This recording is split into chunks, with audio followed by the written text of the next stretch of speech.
late December 2016, one-fifth of Ukraine's capital city of Kiev lost power. No phone chargers, no Christmas lights, no electric heat. We now know that Russian allied hackers used a malware called Crash Override to disrupt the system. And with some modifications, it might be able to disrupt the US electrical system too. The incident in Kiev was only one of a handful of times a cyber weapon has been used successfully to attack a country's infrastructure. What is a cyber weapon? We typically think of it as pieces of code or malware that can do damage through a computer system. Like when the US and Israel created a computer worm called Stuxnet that forced 1,000 of Iran's 6,000 nuclear centrifuges to spin out of control, rendering them useless. Or when hackers turned out the lights on Kiev. And just before he left office, President Barack Obama signed off on a secret plan to plant digital bombs in Russia's infrastructure. The project was still in its planning stage when President Trump took office. The US, Israel, Russia, China, North Korea, and Iran have cyber weaponry at their disposal. But there are still some questions about what is and isn't a cyber weapon. Does the damage have to be physical, or can it be economic? And what about information stolen and leaked over the internet? Is that a weapon? Senator John McCain has said the Russian hacking and influence campaign during the 2016 election amounted to an act of war, which could challenge the way we think about weapons in cyberspace. But some say this is an act of espionage, not war, meaning Russia's meddling would not violate the UN Charter's prohibition on the use of force. The definition gets a little more complex when we talk about intent. Homeland Security Advisor Tom Bossert said these exploitative pieces of code are more like hammers than they are missiles, meaning that in the right hands they can do good, but they become weapons when the person controlling them intends to do harm. Some lawmakers want the Trump administration to establish what they call a cyber doctrine. It would outline how and why the US can use cyber weapons, giving adversaries an idea of where the US draws the line and what they can expect if they cross it. But it's not clear what that would look like, how strict it would be, or whether it would apply to US interactions with specific countries or with the entire world. So when we think about the threat landscape for cybersecurity on a national level, there's different actors at play. They're on the commercial level, they're on the insiders, then there's the nation states that are trying to work against the United States, and then there are the hacktivists, which love the notoriety and hearing about how much harm they've caused. Within the past 2 years, we've seen the worst cyber attacks that we've experienced. So the National Institute of Standards and Technology, which is a department in the Department of Commerce, has a division called the Computer Security Resource Center. And this information is online and they regularly update and it's shared. They want businesses, they want the American Bar Association, they want it to be a clearinghouse place for policy and regulation. And as you can see here, just recently, they updated their system security engineering policies, and then also they set standards, first draft written in March 2018 of their cyber resiliency standards. This is important because it's created for us our first national cybersecurity standards. And basically a framework has now been created that they are trying to nurture cyber resilient organizations that work within their groups to mandate cyber hygiene. And this has been endorsed by Homeland Security, the National Security Agency, and also, of course, the American Bar Association, which through legal action will be enforcing that people are trying their best and putting their best foot forward to try to follow the framework that's been created. This is the framework that the new standards have identified, and as you can see, there's 5 basic components that supports establishment of clear lines of responsibility. So it's expected that everyone do what is listed in these categories. And this will help with meaningful reporting.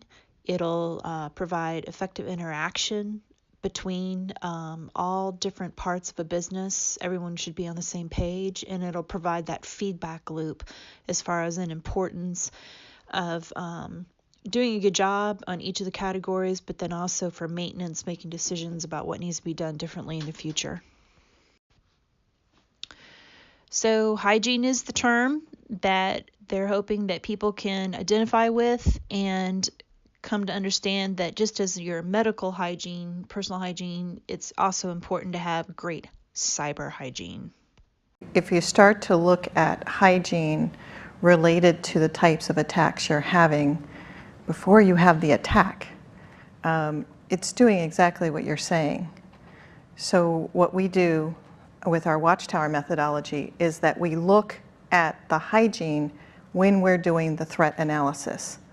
So if a threat analyst comes up with the TTP and IOC that you're going to put a signature in your IDS and say, I want to look for this kind of malware, this type of attack.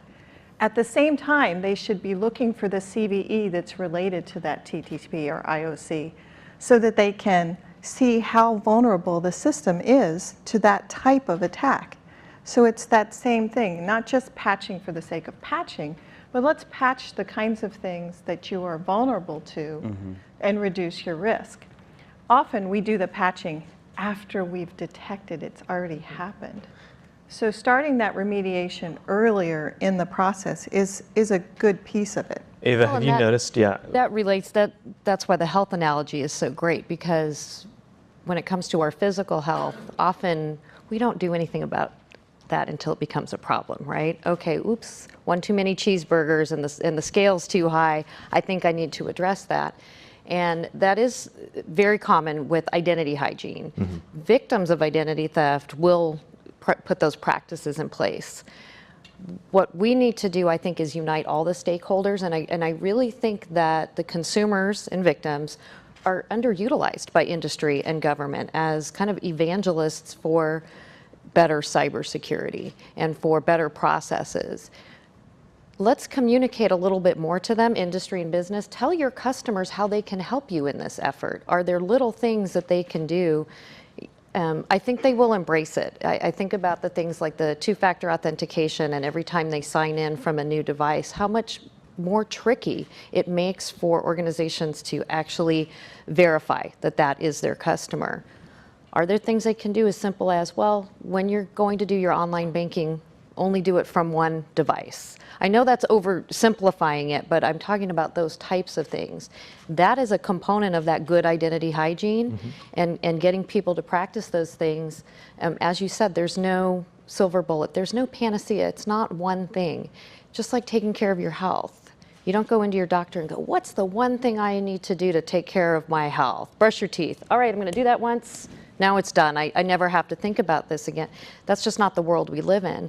And so as we continue to educate our consumers and tell them this is part of the world we live in and your life, and here are some of the things that you can do on a regular basis. Again, you know, the multi-factor authentication. I heard we've talked about what those different steps are.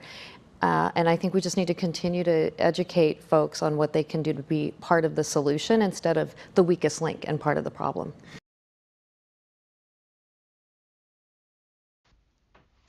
So just to review, a person with good cyber hygiene will select and maintain high quality passwords. They'll install and maintain security software on their digital devices. They'll keep their virus definitions up to date, run regular security scans on their digital devices. They'll adhere to the cybersecurity policies, and they'll protect their personal data and avoid potential sources of infection. But of course, sometimes we're not even aware of where those sources of infection may be coming from. They aren't just issues for Facebook and our community. They're issues and challenges for all of us as Americans. Thank you for having me here today, and I'm ready to take your questions.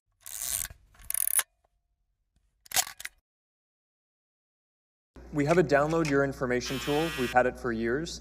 You can go to it in your settings and download all of the content that you have on Facebook. Congresswoman, all the data that you put in, all the content that you share on Facebook is yours. You control how it's used. You can remove it at any time.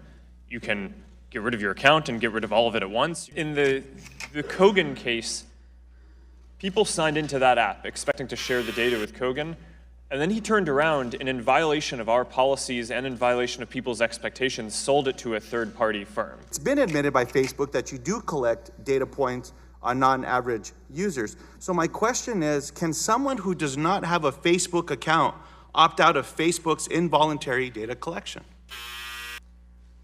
Congressman, anyone can turn off and opt out of any data collection for ads, whether they use our services or not.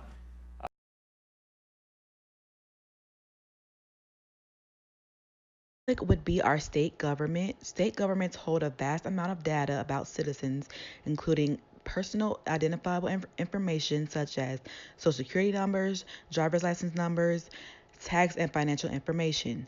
State databases also have attractive targets for cyber criminals who sell data for personal gain or use it to access government networks or services, to disrupt critical infrastructures, or to expose or embarrass governments and officials. Citizens are often required to provide certain types of data to state government agencies, so protecting that information and maintaining the public's trust is critically important. All states have security measures in place to protect data and systems. However, at least 19 states require by statute the state government agencies to have in place specific policies and measures to ensure the security data that they hold. The next level would be the private level, the threat to private businesses. Although the public typically only hears about cyber attacks against high-profile companies, banks, and government websites, small businesses make prime targets for cyber criminals, competitors, and disgruntled parties. Ways to protecting individual information with a private business would be having lockdown hardware, turning on private browsers, use password vaults, and renewing passwords.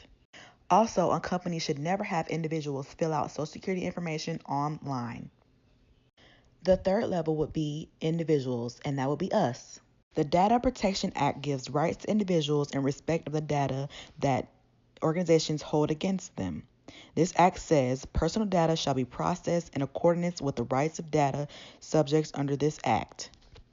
This is the sixth data protection principle, and the rights of individuals that it refers to are a right of access to a copy of the information comprised in their personal data, a right to object to processing that is likely caused or causing damage or distress, a right to prevent processing or direct marketing, a right to object to decisions being taken by automated means, and a right to claim compensation for damages caused by a breach of act.